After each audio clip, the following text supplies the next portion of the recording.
Hey guys, welcome back to the show. I'm Parker Emerald, and this is The Conversation Station.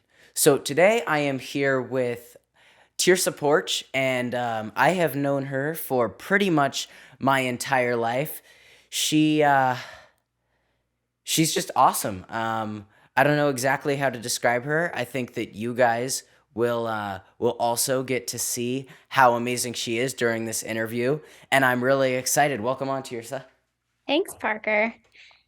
Yeah, I've known you for since you were 3 months old. Yeah. Most of your life. Yeah, you've known me for a little bit, just a tiny little bit of my life. Thanks for having Yes, me on. yeah. I mean, it's crazy to think that I've known you for that long. It's funny though because kind of every I don't really have memories from before I knew you because that was when I was 3 months old. Yeah. So yeah. So do you want to just kind of tell them about how you met my mom and stuff? Because I don't really remember that story. Sure. Yeah, I've known you for a long time. I met you through your mom because our families have been close for multiple generations. And our grandmas were really close, and my aunt's been close with your grandma. And um, because of that, I kind of became a part of your family without even really intending to be. And when you were really tiny, your mom needed a little bit of help with you and your sister. So Yeah, I yeah, started coming over. you were kind of the nanny of sorts. Yeah, I mean, you were basically there kind of like almost every day for basically what first, I don't know, how many years of my life? A long time.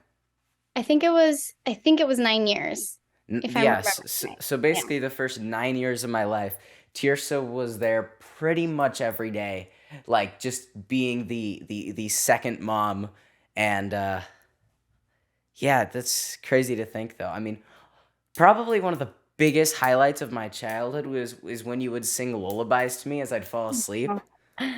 S- Yeah. Yeah, It- I loved singing to you. So basically what you're saying is you had me on your show so that I could tell embarrassing stories about you when you were young, right? no, That's all. yeah, that's totally why. No, well, I thought to have you on because, well, I mean, over the years, because I mean, I've known you for so long, we've had many really good, deep conversations on people, and you're kind of an expert on getting kids to stay calm and just kids in general, which is one of the hardest things to master. Like, just getting kids to behave.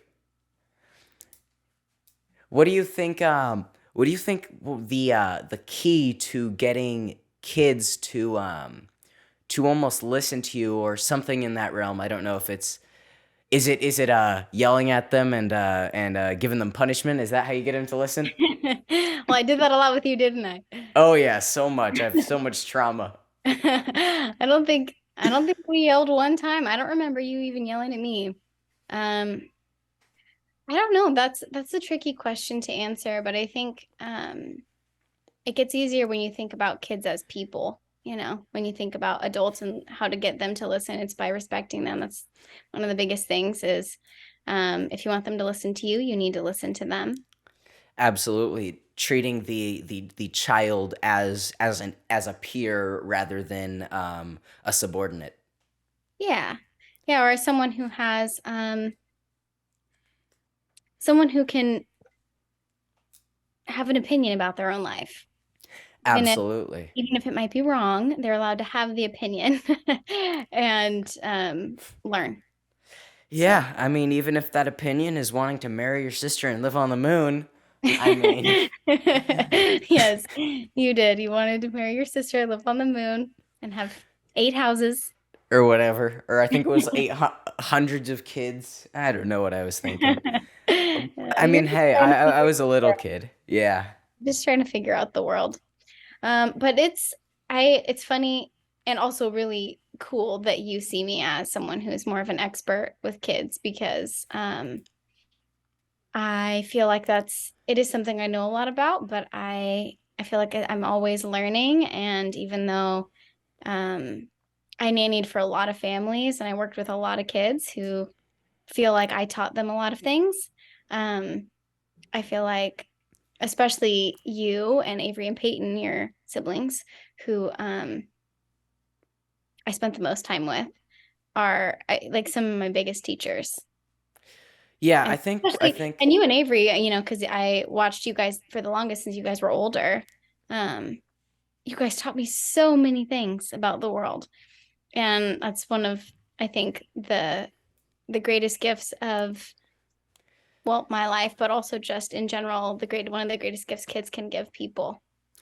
yeah, and I think almost the whole knowing that you've learned so much from kids, that really is a product of treating them as equals, because if you're treating kids as these tiny little kids and you don't get to their level and get to the level where you feel like you're their equal, then anything that they say that might be a lesson you're going to completely disregard, because mentally you're like, what does this 3-year-old know about building blocks that I don't? Psh, you know? Exactly. Yeah. Um, but I feel like if I moved slow enough to give you guys the opportunity to explore the world, then I could see it through your eyes. And I mean, some of the coolest things, you guys would come up with the coolest ideas. You always wanted to invent something, Or some make a commercial or new jetpack, or like yes. you had such lofty ideas, and sometimes they would just pan out. And I would be like, yeah, sure, go make a rocket out of paper towel rolls. But then somehow you guys would figure out how to make it launch into the air. And Yeah. it just was always a lesson to me that you can do anything you set your mind to if you have the determination and the willingness to build the skills. Absolutely. I remember Cool PJ's jetpacks. I was gonna produce jetpacks, and I was gonna build a bridge to Hawaii. Yep. Build a bridge across the ocean, which I still think that I need to figure out how to do that, because the cost and the profit is not there, but you could say you built the bridge. Maybe one day it's gonna make sense. Yeah, I mean, maybe Elon Musk will do a bullet train, I was gonna but say something more like a train would make more sense than just like a bridge for cars or something. yeah, maybe one of with his boring company. But I might try to get a law passed that if someone builds that, it has to be under the name of Cool PJ's Tunnel or something. You know, Yeah. get the self promo, the 5-year-old self promo. Hmm. Yeah. What was I gonna say? Uh, so one of my favorite things to look back on is the videos that you took of us as little kids. And I know a lot of people take tons of videos, but what you did was you put them up on a YouTube channel, which makes them so much more easy to access and look through. And looking at the commercials we made were the best. Udi's Bread now, brought to you by the Emeralds, was so good. And then for those of you at home, so my parents were in a network marketing business called ACN, and me and my sister made a commercial for them that was just hilarious. In fact, I will link it down below the podcast. If you're listening on a on a platform, on some platforms you might not be able to see the link, but YouTube and Spotify, you should 100% be able to find it down in the description. But yeah, you should be able to find it down in the description. In this video, we're sitting on at the fireplace, and my sister's flipping through a magazine, and she's like, and at one point, we say, ACN is the greatest business in the history of the universe. Even God's jealous of what they do. ACN. Oh my God, it was the best. Yeah, That's you that's guys one of that's one of love the best creating things. Yeah, it's just letting kids be kids, come up with their ideas. I think it's one of the most important things to allow a kid to develop themselves and become who they want to be. Because if you are structuring everything that they do, they're not going to become them. They're not going to become they're not going to find themselves, and eventually they're going to learn. They're going to come to dislike you for once they get to that age, they're going to come to dislike you for forcing them into X and Y. But if you leave it open for the kids to decide who they want to be and what they want to do from a young age, I think it really it creates a better person. Hmm. Yeah. And I mean, it's the tricky part is that not every kid is the same. Not every person Definitely. is the same. And so everyone needs a little bit of a different approach. And you and your siblings were so creative that that was one of the biggest things that you needed. You needed like open freedom to create. But some kids need more structure, some kids need more. Yeah, I would say Peyton is an interesting hybrid where he's so creative, but he desperately needs that structure as well. Yeah. Yeah. So it's there's not that's one of the reasons why people feel like they never can understand kids because it's like trying to say that you understand humanity. Like we're so diverse and there's always something a little bit different that could be done. Um, Yeah, with I the team think I still. think the easiest thing to get there is almost just taking a kid and being like, okay, so this kid, just put yourself in the mindset of someone their age and take it from there. Bring yourself down from wherever you are. Take yourself off your high horse and get down to the ground and become that kid that you once were, because then it makes it immensely easier to read that person when you feel you are you're when you are to the point where mentally you are set in being the same, on the same age and same mental level as them. Yeah, and just being humble. And I mean there were times where I didn't give you what you I mean it's not like I just always gave you what you wanted. There were lots Absolutely. of times where there was structure. There wasn't just freedom to create what you needed, but it was like That freedom and respect that you gave us in letting us do those things made us 100 times more receptive when ex- you when you needed to get us to do things. exactly, exactly. So because you felt respected, then when I would say, actually, you can't run in the street, you have to hold my hand when we cross it, or whatever random little structure thing needed to happen, or no, you do need to do your chores, or you do need to finish your dinner, or it is time to get ready for school. Even though you really wanted to be the one to tie your shoes and I wasn't going to be allowed to help you because you Yeah, absolutely wanted to do it, because we had that mutual respect, I didn't get to a point where I was then like yelling at you ever because I would just look at you and be like, hey, this isn't what we're doing here. Right.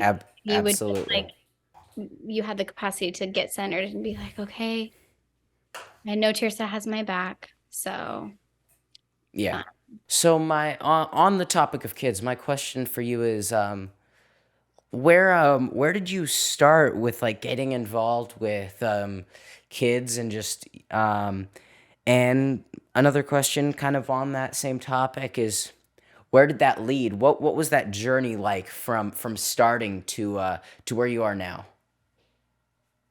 well, honestly, it probably started when I was really little because from the time I was like two, I just all I cared about were dolls and babies. It's like I had a million dolls. I always had one that I was actually wearing. I had like a baby carrier when I was four, and I would wear it everywhere that I went.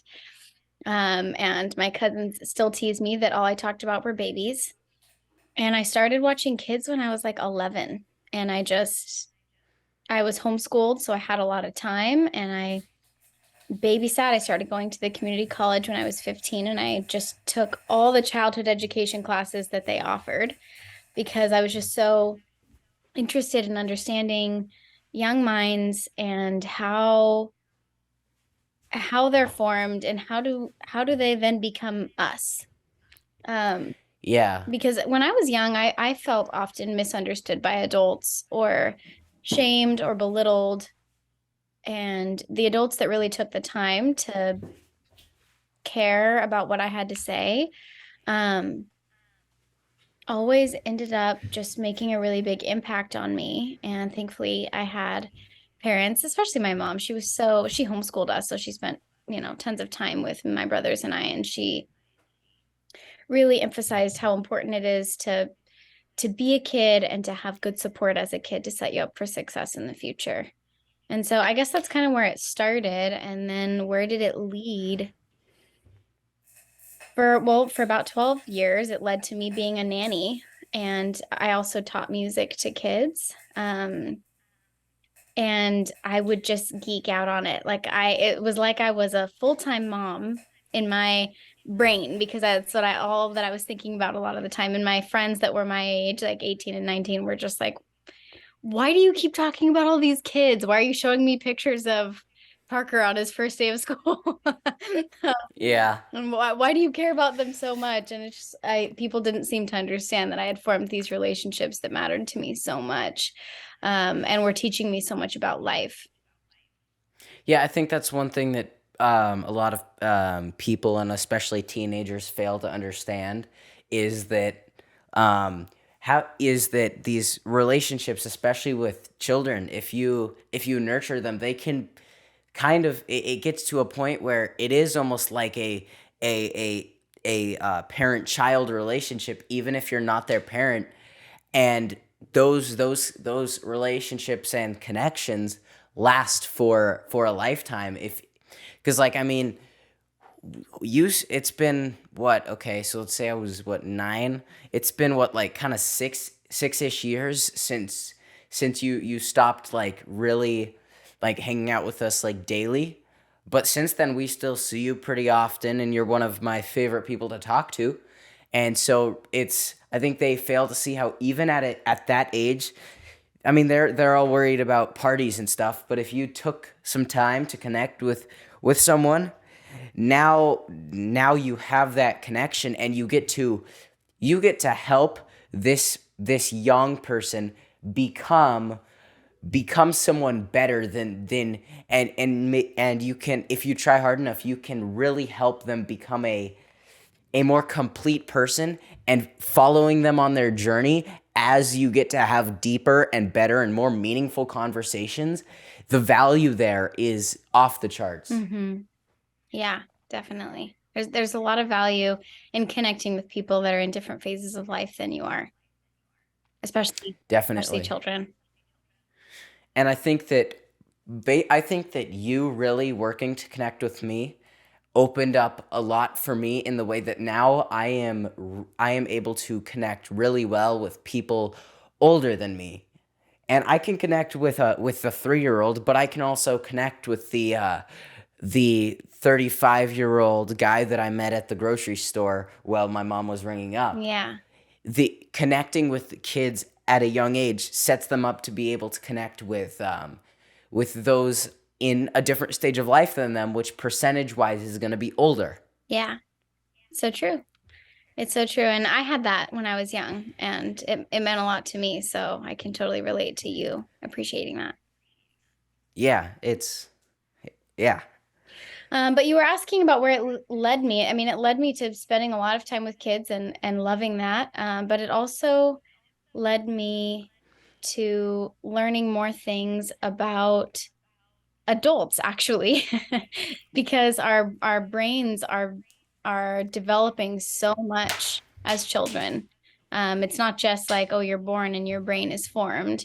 You're developing more and more and more. Your brain is developing more and more and more, throughout your whole childhood. And so the experiences that you have as a child affect you throughout the rest of your life.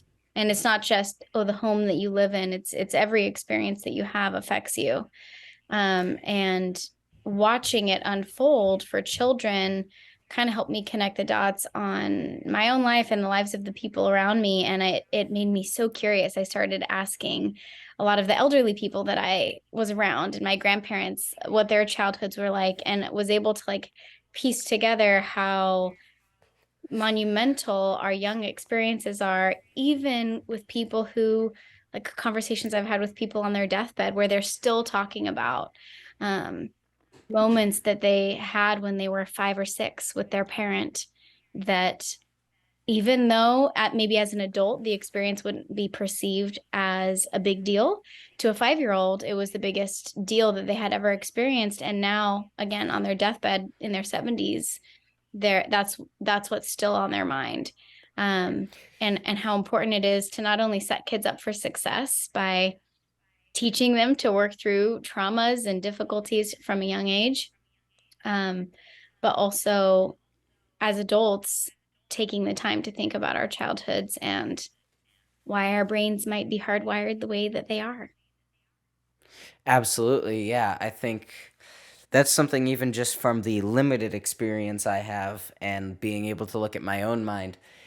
It does become this thing where the more data you gather on kids and adults, it makes it a lot easier to meet someone and very quickly piece together what led them to where they are. Yeah. And it is definitely a skill, and I think it's one of the most important things because understanding people is the most important skill that someone can have, in my opinion. Because job interview, you need to be able to connect with the person interviewing you. Your kids, you need to be able to connect with them. Every person you meet, every opportunity you may have relies on your ability to connect with a person. Yeah, absolutely.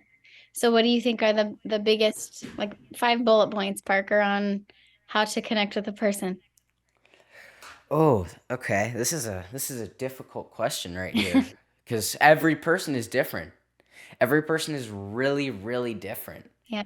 I think I think each person has their own 5 bullet points, but to find those bullet points, I think it really just comes down to getting into some sort of conversation with them that isn't surface level. You could talk about the new video game that came out on November 1st, but taking it a step further. And an interesting thing is if there's something preventing them from going that step further and connecting on a deeper level, well, there's something that's going to help you learn about that person. I think the most important thing is having multiple conversations with that person. And I would say after 3, maybe 4 deep conversations, I don't know, somewhere around 3 to 4, that's when you really start to get a good grasp of what truly led them to where they are. And sometimes you won't understand people, and then something will happen with another relationship in your life, and then you have this mastermind moment where you feel like you're like Sherlock Holmes, and everything fits into place, and you're like, "Oh my God, I figured so and so out." And that is one of the most rewarding things on the planet when you figure someone out and you feel like just a genius. You're like, "Finally, I figured them out." It does feel good to figure someone out. Yeah. Yeah. Um, that's cool. My 5 bullet points. What are my 5 bullet points for connecting with someone? I don't know. I feel like your bullet points are more of like creating a long-term connection with someone, right? You need all those multiple conversations. You need to talk about deep things. But I think that you can connect with someone even just one time. Even like we were talking about the guy Absolutely. at the grocery store. I totally agree. I'm trying to think though, because for me, I kind of just do it, Yeah, and I don't know how. It kind of just comes natural to it me. I does. meet someone and I talk to them for 5 minutes, and I connected with them perfectly, and I don't know the exact science of how I did it. I just did. Yeah. Yeah, I mean, you've been like that since you were a little kid, but I think there are a few things. I don't know if it's 5 bullet points, but I'll just list some. One of the things is if you want to connect with someone, then you need to observe them. You need to be, like you said, kind of being the detective and paying attention to what do they need? Do they need someone to talk to them? Do they need someone to listen to them? And how, Or do they need someone just to have fun with them, you yeah, just know? to be Yeah.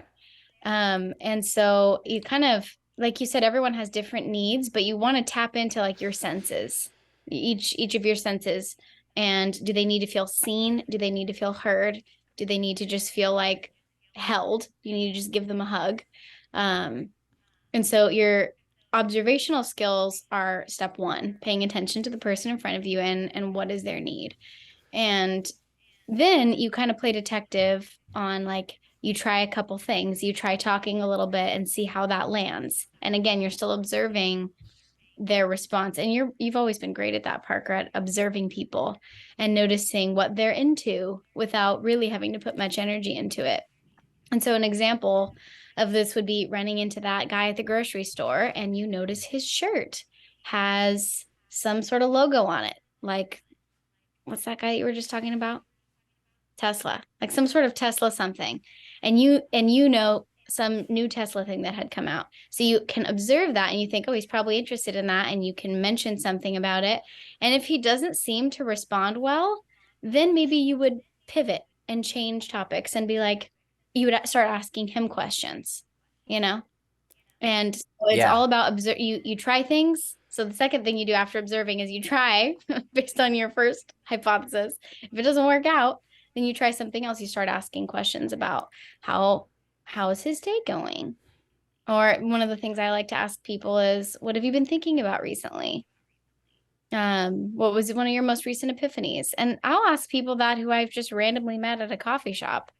And you get interesting questions and it makes people feel like you really care about what's going on in their lives instead of just saying, how are you? Yeah. Definitely. Because how are you is, I think that there are a lot of things in life where there's these phrases that are so overused, they lose all value. Mm.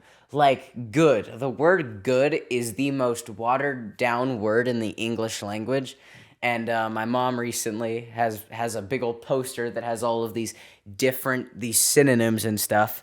And so it's like instead of saying have a good day, like have a thrilling day, have an exciting day, have a dynamite day. I don't know. Yeah. Just using something else or how are you? It's like what's on your mind? What's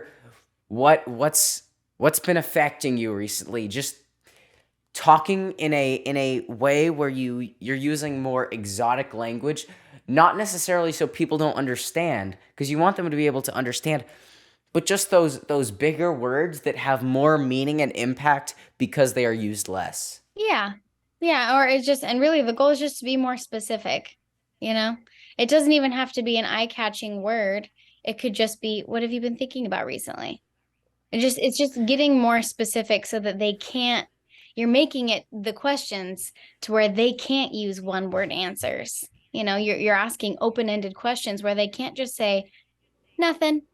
I guess they could say nothing, but it wouldn't, like, clearly that's untrue. They can't just say good. They would have to come up with some sort of something that's specific. Yeah, definitely. Yeah, and it changes Definitely. the connection and it just kind of streamlines it. Makes it a little, you can get deeper faster. Absolutely. And I think and one of the biggest things is it all comes from experience. Talking to more people, you're gonna gather these ways to get there quick and eventually like how it is for me, I've been lucky as this has just been a skill I've had from a very young age. It's automatic. I just start talking to someone and sometimes you'll talk to someone and you'll realize that after a minute of talking to them, you're like, this person is someone that I don't really want to connect with right now and they're not the right vibe, but but you want to learn how to get there. Hmm. You want to learn the ways of which you can get deep fast because I will meet someone like the staff at Neo, Craig, who I am having on the podcast later this month. I met him his first day last like October or November, and I talked to him for 5 minutes, and I realized how awesome he was, and he is one of my favorite people to talk to. And we will talk about the most random things, like whatever's going on at Neo, but he's just a good conversation. And being able to read that someone is an enjoyable conversation and someone you want to connect with more after 5 minutes of talking to them is the best skill to have. It is so important, and I don't know, I just think it's a really impactful thing to be able to do. Yeah, and ultimately, as humans, we crave connection, and so if that's something that you want, which probably everyone's going to say that they do, then you're going to get more of what you want. And if you can most people who are good at doing this with kids are usually pretty good at doing this with adults too, because again, you're using those observational skills, even with babies. Like, what are they staring at? How can you create more of that thing? Like, oh, they're staring at a flower, go grab it and bring it over and play. And like, and you're engaging in their world, even if it doesn't include words. Because Yeah, everyone wants to feel like you're showing up in their world. definitely. And I think looking at a baby and working with these small children that can't talk yet or that can barely talk, it helps immensely with noticing the basic things that every human does. Because if you're doing something as a baby and having a certain type of body language as a baby and focusing in a certain way as a baby, chances are you're going to do a very similar thing as an adult. Mm-hmm. So being able to watch these things, watching a human at its most basic form work is absolutely huge. Yeah, definitely. So, Tirsha, I'm curious because I know you do. You work in some sort of. You work for a therapy agency. Yeah. So what's that like? And I'm just curious about what that experience brings to the table. Um, well, the experience brings a lot of things to the table, but one of the coolest takeaways about working at a mental health facility is seeing people reach out for help in the midst of their worst moments and their biggest struggles, and seeing how resilient humans can be and how much healing they can get, because I've been there for 4 years managing the practice, and the the amount of people, we've had thousands of people come in and receive, and when they leave, it's like their lives are changed. um and So being able to watch because that's one of the things, whatever field you're in, you want to be doing something where the mission is aligns with you and you get to see it changing people's lives for the better. And with what you're doing, it sounds like that's you get to see these astronomical changes, and it must be really cool to see. Yeah. Yeah. I mean, that's something that's super important to me. It definitely was a part of what had me working with kids for so long, was seeing the positive changes happening in kids' lives. And then as a yoga teacher, I've loved working with yoga students and seeing how meditation and yoga helps people's lives. And then in this field too, with seeing people who have trauma or anxiety, depression, major grief. It's like it's amazing how resilient people can be. And earlier we were talking about, how important it is to set kids up for success at a young age, because of how much it affects them in their adulthood. And although that is true, even children who weren't set up for success can, as adults, seek the healing that they didn't get when they were younger and be able to transform their lives. And I think that's just one of the coolest and freeing things, that I've learned through through my job, at the counseling center. Yeah, I mean, yeah, it sounds like a really cool thing. Yeah, because when we talk about this kid stuff, you almost get it can almost come off like you better do it this way or you're screwed.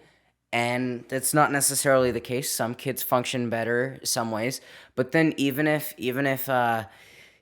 mom didn't do the greatest job telling you to brush your teeth, you should still go to the dentist and get it worked on. Yep, true. I guess that's kind of an analogy. I didn't know what I was going for, but I'll take that analogy. Yeah, that's true. Um, And it doesn't but matter. The yeah, thing is that, everyone's just doing their best and everybody's got problems. So even the parents who are really giving their kid trying their best to set their kids up for success, um, those kids are still going to have things that they have to work through.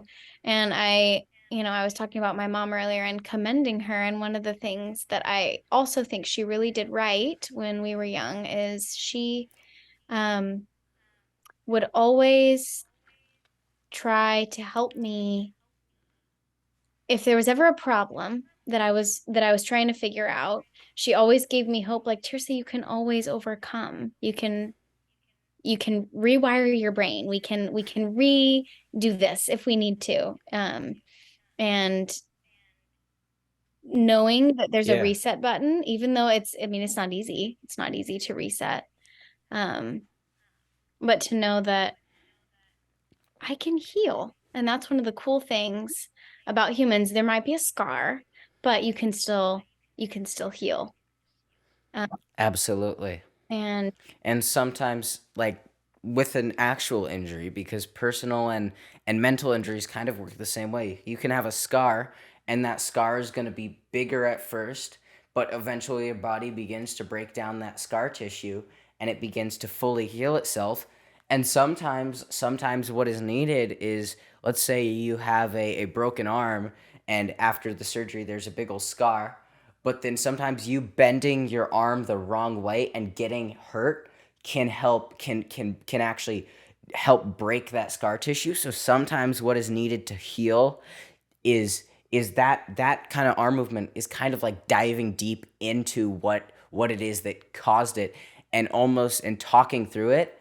I don't know, that was kind of a bad analogy, but no, I mean, I get where you were going with it. Like, I mean, I broke my leg a couple months ago while I was rock climbing, and it has been really hard.